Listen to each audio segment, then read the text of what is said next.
for your businesses, for your families, for your communities, all of the work that you do. We appreciate that. And let me also just start off by saying, as someone whose district has experienced many natural disasters, I echo the sentiments of my colleagues that making disaster relief contingent on anything is pretty despicable and actually politically stupid as well.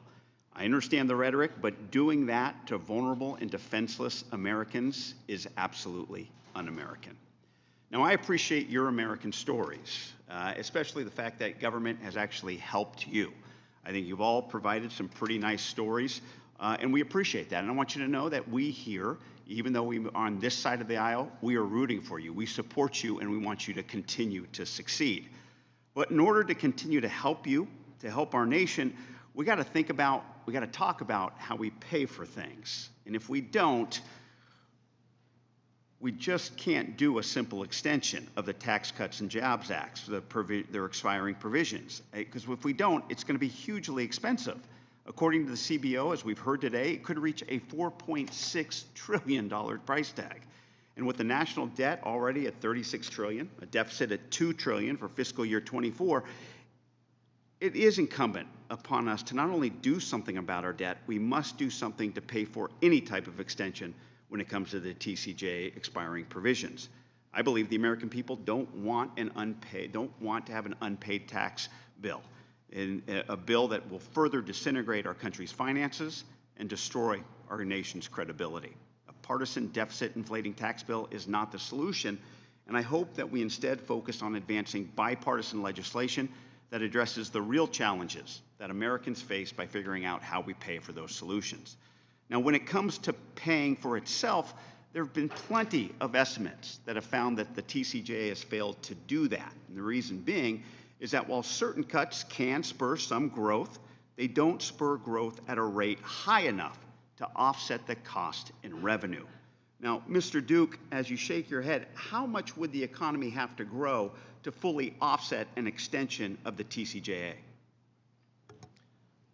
Talking about, so we have like a average tax rate of 20% or so, so you need 5 times the amount of growth coming from that in order to just make it all back. So we're talking 7-8% or something. Is that realistic? Large. Yeah.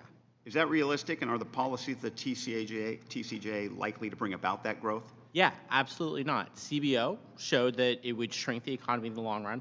The Tax Foundation, which is a right-leaning organization, found that economic growth only cuts the cost by 14%. So it's still just there. You still have a big tax cut you need to pay for.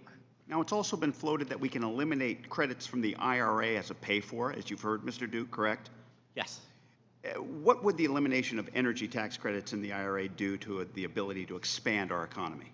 Yeah, so, first, households would face higher costs. They would pay more for electricity. They would pay more for, electric vehicles. It also, again, puts us at, kind of under China's thumb, that these are the industries of the future, and they're trying to build them strategically. They're pouring in trillions of dollars to build these industries, and, we need that foothold in the future if we want to, basically go toe-to-toe with them.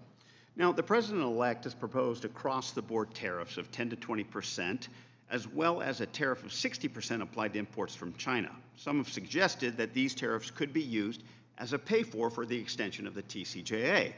Now, Ms. Silver, you operate a machining business that, according to customs reports, imports primarily machinery, gums, resins, and aluminum from the United Kingdom, correct? No. You don't import those? All of those things you said, no, from the United Kingdom? Where do you import them from? My raw material? It's mainly U.S.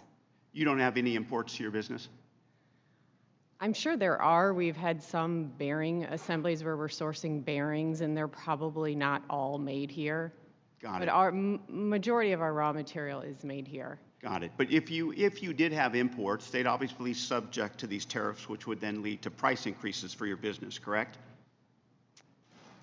Correct. All right. And is that how you would you want to pay for the TCJA with those price increases? We are, as you're saying, we're a participant in the global supply chain, and I would want Congress to tailor any policies so that we can continue to participate in that and be competitive. And that would that include price increases on imports for you in your business? Is that what you want?